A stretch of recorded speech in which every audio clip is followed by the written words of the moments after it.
Okay, so the first episode of HBO's The Last of Us has now aired on HBO, if you're in the United States. And it sort of introduces us to the world created by Naughty Dog in the 2013 video game. I know that there is... Excuse my voice, as you may hear, it might be cracking. I'm still getting over this cold. It's been about a week and a half. Feeling a little bit better, but not out of the woods yet. Anyways, I know that there is controversy around The Last of Us as a property, right? The second game was very controversial for good reasons and bad reasons. There's a lot of people who've already made up their mind about this show, that it's going to be somehow like this woke show or whatever. And I find that these critiques, especially sort of like judging a book by its cover or before you've read it, right? These critiques are pretty hollow for me. The Last of Us as a game that came, the original game, is a story with it does have political notions baked into it, right? This is a story about, the post-apocalypse. We have, the revolutionary fireflies and the sort of totalitarian Fedra government that rules over the quarantine zones. And in the original game, there are characters, even some that we don't necessarily meet, but that we learn about, like Bill and Frank, who are very, very obviously a gay couple. The second game does have more sort of obvious,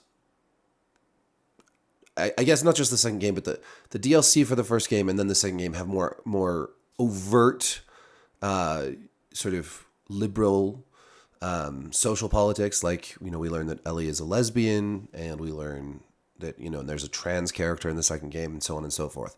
So people sort of frame this as being like these games went overly woke, but I honestly don't agree with that.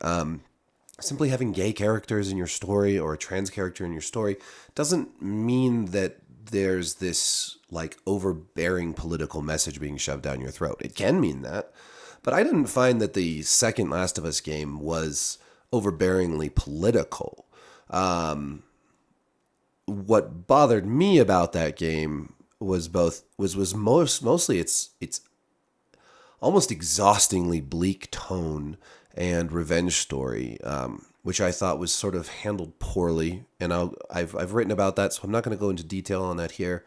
I didn't love the ending. I didn't love how just ugly the game felt, and I felt like it needed more lightheartedness. My favorite parts of the game were some of the flashbacks with Ellie and Joel, and some of the more moments of like humanity, and I thought that was really lacking overall in that game. So I just, for me personally, I find this critique of. So I am a critic of like overly woke politics. Absolutely. I think that there can be heavy-handed messaging, like in something like She-Hulk, that sort of ruins the story. But I don't think that including things like gay characters in a show makes it woke. I think that word is being really badly overused by basically, I don't know, I guess by conservatives who don't want anything like that in their games. I'm sorry, but you're going to have in 2023 gay characters. You're going to have a reflection of our world. I mean, there are literally gay people, trans people. These kind of these things are part of our world, and in stories like The Last of Us, which deal with a modern storyline, you're going to have this kind of diversity and you're going to have, the themes that the creators of the shows in these games are trying to push forward, which is one of these themes is that, people should be accepted for who they are and not judged based on their sexuality or whatever. So this is a critique that I'm going to set aside because I don't share it.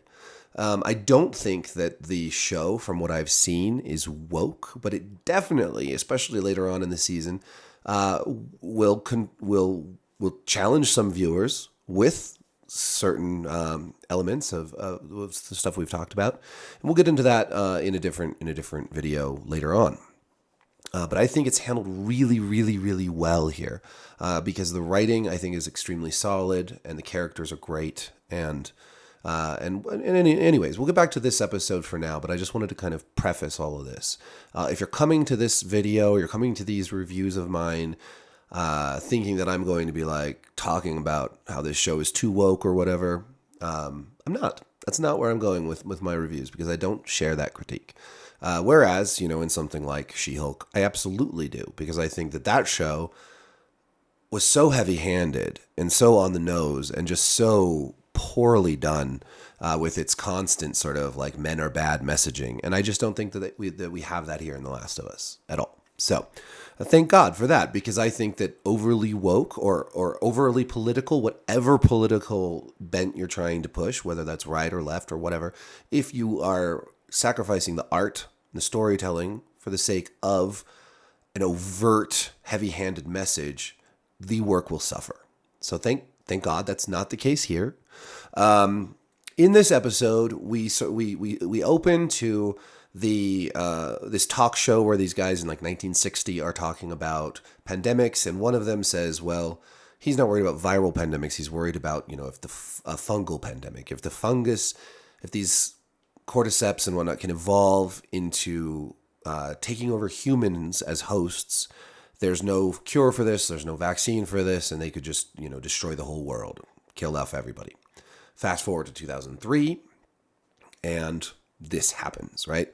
And we are introduced to Sarah Miller and her father, Joel Miller. So Sarah Miller is actually played by Nico Parker, who's the daughter of Thandiwe, what's her face from, I can't think of her last name all of a sudden, but the actress who plays Maeve from Westworld, and she looks just like her mom. So I was like, this girl looks really familiar. Why is that?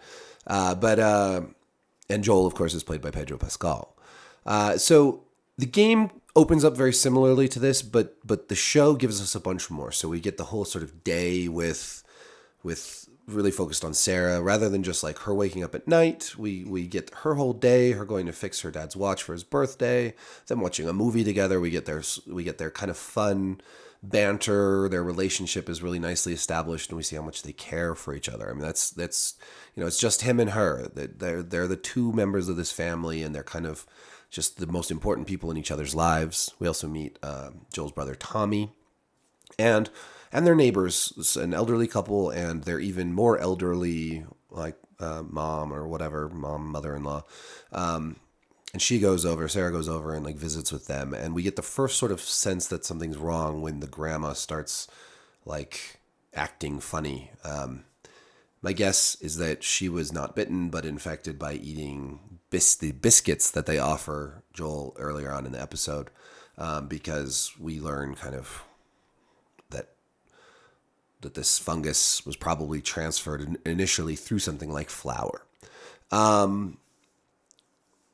Then we cut to where the game pretty much opens up, which is Sarah waking up to sounds of like chaos outside, and she's looking for her dad, and he's gone off to bail Tommy out of jail, but he shows up after she walks into her neighbor's house and sees the neighbors have been like killed by the grandma, and she's like eating one of their necks, and she, stares for way too long, and you want to shout at her to run away. But anyways, then, they escape in the truck, and this whole next segment is pretty much taken directly from the game. There's some scenes that are like identical to the video game, which is really cool. I really appreciate how they've managed to both change and expand on what happens in the game, but then also take these exciting cinematic portions of the game and translate them directly to the screen. So, them driving the truck, even just seeing the road sign, which points to Austin and San Antonio, that's directly out of the game. And then the following segments where they're, driving through this town where people are running and screaming and a plane crashes, and ultimately they escape on foot, and after a crash, and Sarah's hurt and Joel's carrying her, and they encounter a soldier who talks with his commanding officer and then just fires on them, and he kills Sarah. and wounds and almost kills Joel before Tommy shows up and puts a bullet in his head. So that's all like the opener for the video game. It's the opener here, and it establishes Joel's sort of tragic backstory, the loss of his daughter, who in this version we actually care about even more. She's really likable, and it's really sad. I mean, she bleeds out in his arms, and then we jump ahead another 10 years to 2023, where Joel is older and more beat up and has been living kind of a hard life as a smuggler. Clearly still not coping well with the loss. I mean, can you cope with that sort of tragic loss? I don't think you really can.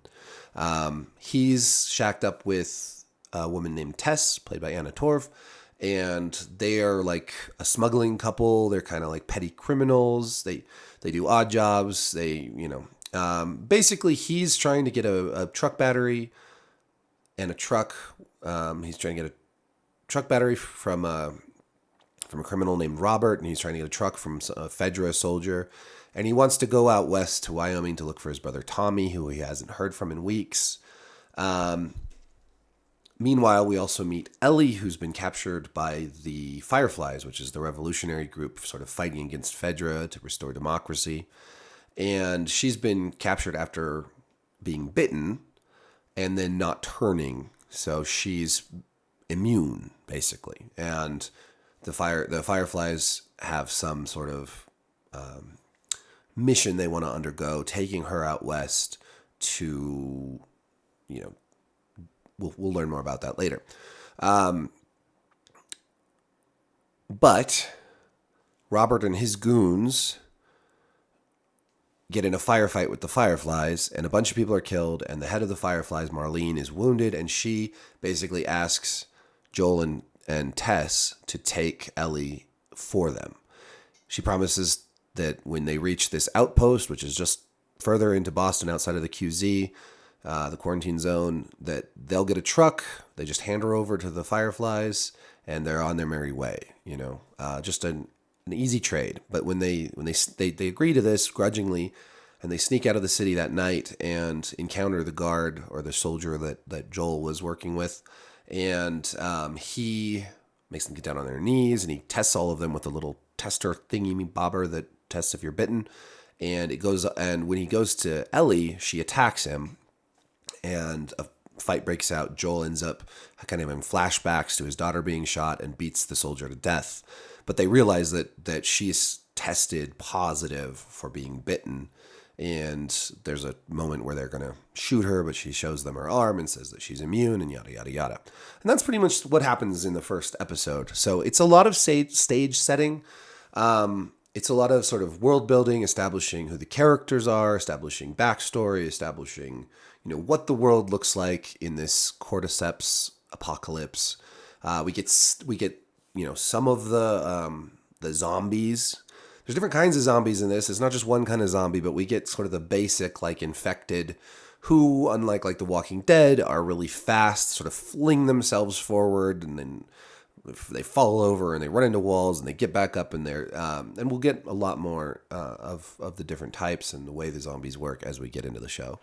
But yeah, there's a lot of stage setting, a lot of backstory. It's not the meat of the story yet, right? We're just getting sort of the beginnings. We learn who the characters are, and that's fine. I think the show gets better as you go. I've watched a number of episodes, and I think it gets better. It picks up pace. This was a pretty long episode. I'm not sure it needed to be quite as long as it was, but I don't mind. I really enjoyed. I really love the casting. I really think it's well written, and I like the sort of establishing of the world that took place in this episode. And I love the music, which is taken directly from the game, just sort of haunting guitar and orchestral music.